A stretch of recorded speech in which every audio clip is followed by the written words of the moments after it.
video. Makikita mo ba, Perlas, yung video? Alright, so tonight we have here a surprise video for you. And they want to say congratulations to you, Perlas. So with that, let's turn the lights up again. Lights off. Hello mga kapitas, ito po galing nyo sa unang batiin ang aking anak si Perlas. Nga, congratulations. Hindi naman pigilan ang iyong pagsikat at pagyaman. Nakikilala ka na sa buong mundo. At ang masasabi ko lang sa iyo, magpakatotoo ka lang sa sarili mo, palaging mapagkumbaba, mabait sa kapwa, at laging magdasal sa Panginoon. Sobrang happy ako at isa ako sa mga tinuring mong nanay dito sa TikTok. Kahit hindi pa tayo nagkikita, alam kong mabait ka, matulungin sa pamilya at mapagmahal. At nagpapasalamat din po ako kay Madam Ana Magkawas sa pagmamahal na binibigay sa iyo at sa buong Team Bardagulan.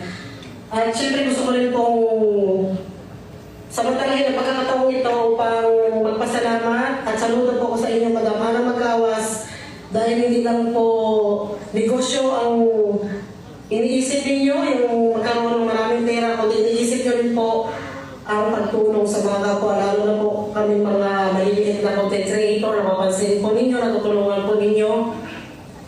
Isa po kayo sa mga kailangan ngayon ng ating bansang Pilipinas. Ipapatuloy niyo lang po ang magbibigay ng tulong sa ating mga kababayan. Tatakbo na kayo.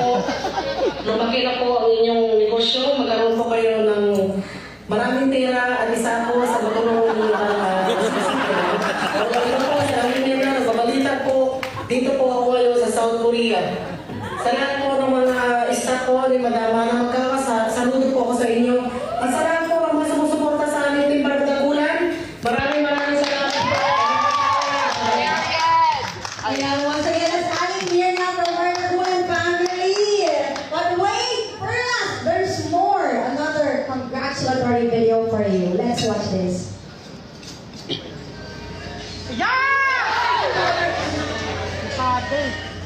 Hi guys, this is Father Jan Barena and I would like to meet and congratulate my fellow Team Bardagulan family, Perlas, Christian, and Cholo for this new project with Lux Day.